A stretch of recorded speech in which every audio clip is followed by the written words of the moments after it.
First of all, I want to thank my Lord and Savior Jesus Christ for the blessing of being able to coach these guys and man, do what I love. I remember being a young high school coach and watching games like this on TV and just dreaming of being here. And so, I mean, obviously this is not the outcome that I dreamt about, but just being given this opportunity, and I understand it is a huge blessing. So blessed to be here and thankful to work with these guys. Want to give Johnny and his staff and his team all the credit for the win tonight. Their players made plays. You know, Johnson and Hall going for 49 tonight when we had an emphasis on them. And sometimes you just need dudes to be dudes, and they were dudes tonight. And then, making free throws down the stretch was big for them. So all the credit goes to those guys. Coach, when you have a season like this where you guys go on a winning streak and then immediately followed up with a losing streak and a close loss on the road, what's the message like to the team in the locker room? Yeah, we gotta be better. Like we're not good enough to take plays off or have like we lost the middle eight today, right? Like the 10-0 run to end the half, 6-2 run to start the second half. Right, it's a 14-point swing.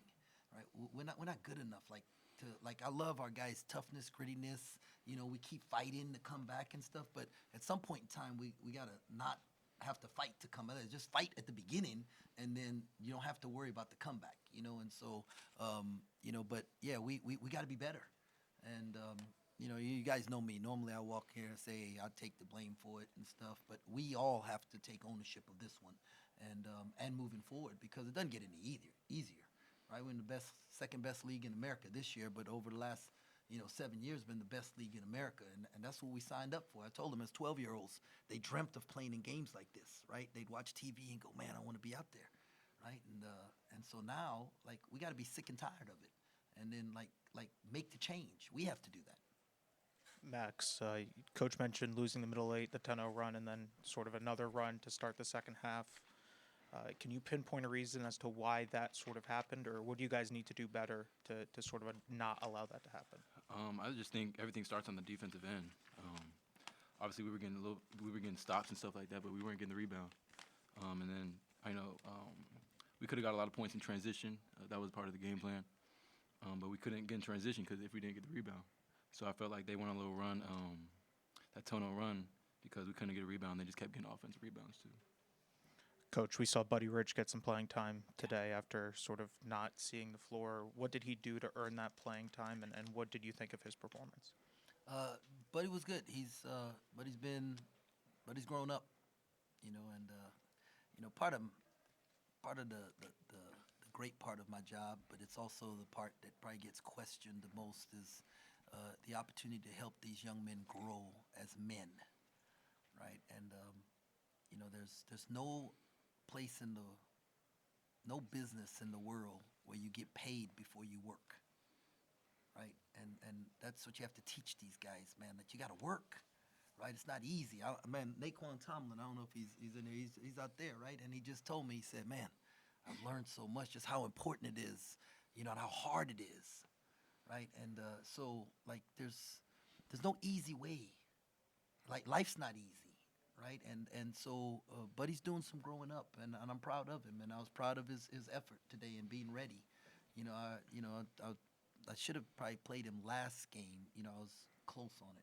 The last game of getting him in there, but he's responding the right way, and now he needs to respond the right way to this.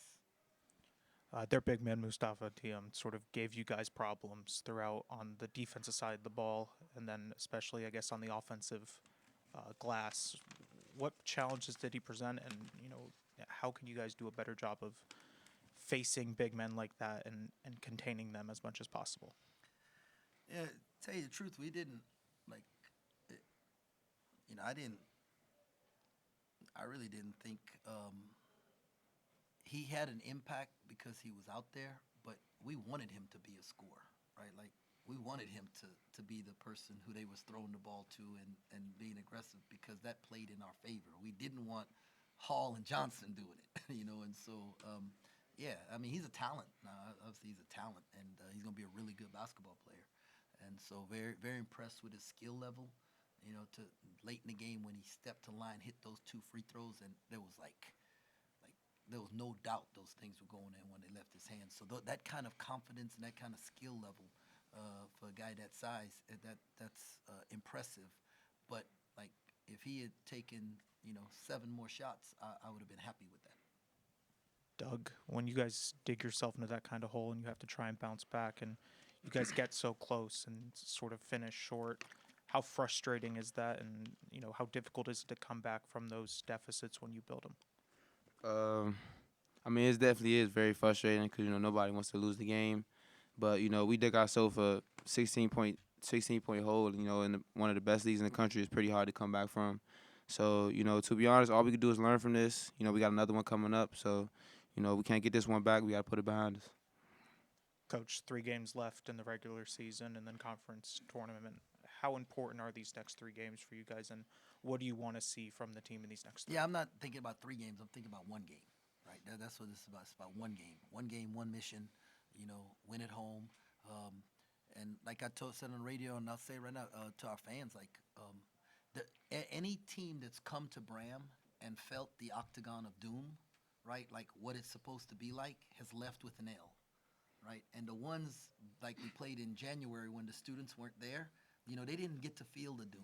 And last game, that team didn't get to feel the doom. We're not good enough without our fans. So, I need our students at the game, right? And every time I've been asked to speak to a sorority or fraternity or any student organization, I've been there, right? And so I'm asking like our students to show up for this next one. We need them. We can't win.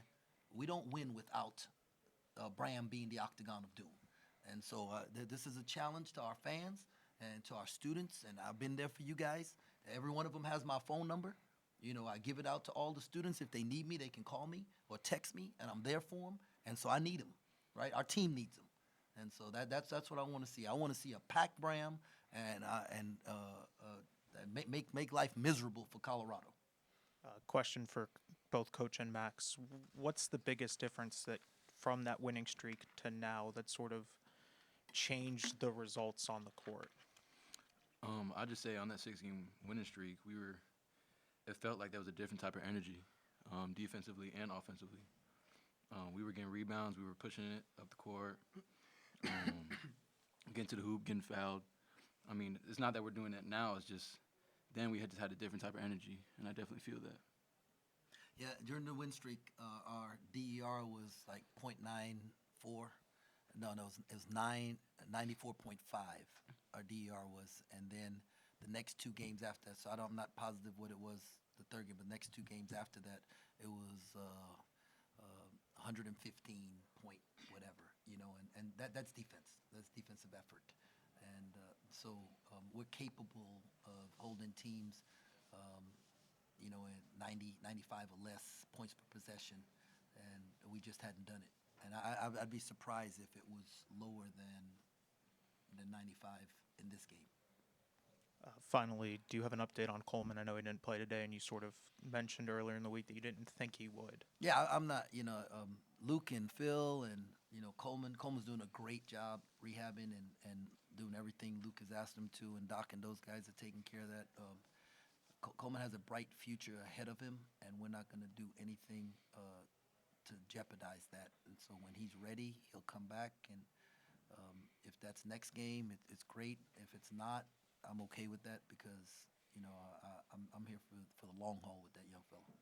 I guess with the offensive rebounding and the scoring runs that UCF went on, is that defensive effort or is that something else that you can pinpoint? Well, defense doesn't stop till we get the ball, right? That's it. Defense doesn't stop till we get the ball. So our first shot defense, has been pretty good, and we gotta get the ball off the glass. And we had too many bobbles and too many times that we didn't block guys out, and we'll be watching it on film. Coach, I just want to get your thoughts on Johnny Dawkins and the kind of job he's done at UCF. I think you got him in the first game last year, their first Big 12 game at your place. And I know UCF, a lot of people thought they kind of had the biggest hurdle, moving up from the American to, play in the Big 12. But just what are your thoughts on Johnny and how he's kind of built this program? Yeah, well, I'll tell you what's like the most important thing to me about Johnny, right, is that as a high school coach, I would drive guys to 5-star camp from Texas to Virginia. And on the way back, we would stop at Duke and North Carolina. And whenever we stopped at Duke, if Johnny was in the gym playing, working guys, doing whatever he was doing, he'd work guys that weren't Duke players out, play 2-on-2 full court, do different things. He would always stop and come over and talk to me. As a high school, I had no players, right? Couldn't help them.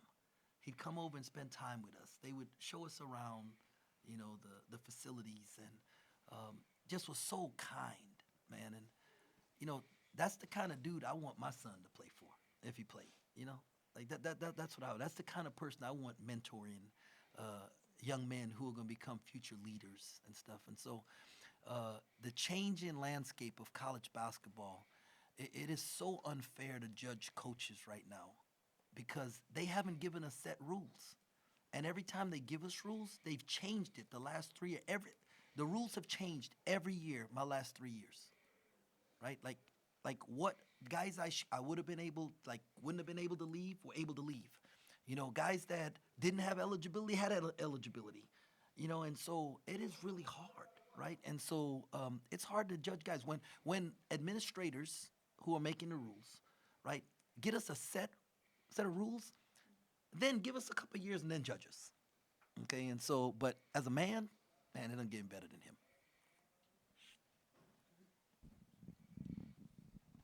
Max, you had a season high 22 points in 33 minutes. Talk a little bit about how you kind of was a leader at certain points when K-State needed you maybe most.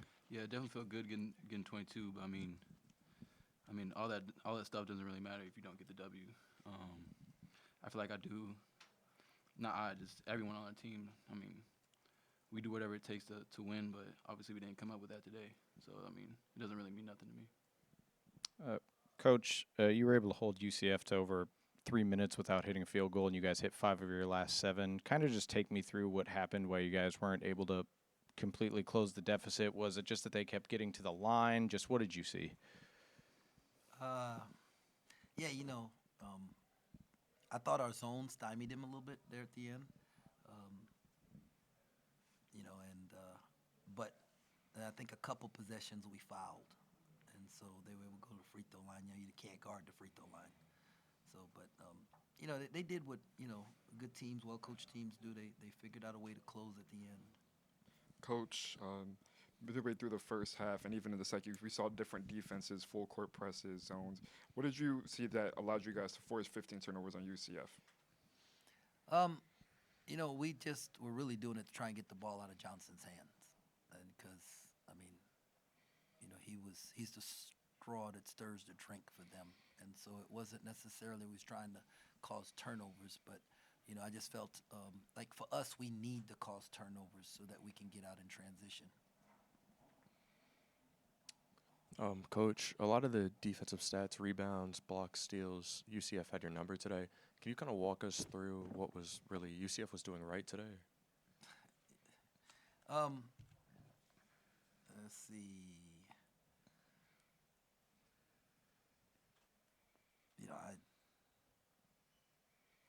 I just don't think we closed possessions, right? Like, I mean, like this whole thing changes if, you know, we end possessions with a block out, right? That's what, you know, we get the ball with 2 hands and all that changes. And so I thought their effort in the second half to go to the offensive glass was greater than their effort in the first half. And I didn't think our attention to blocking out to start the second half was very good. And so they got 5 offensive rebounds, I think, by the first media when I called the timeout. And then at the end of the game, they ended with 3 offensive rebounds when we got stops. So to me, that was the difference in the game.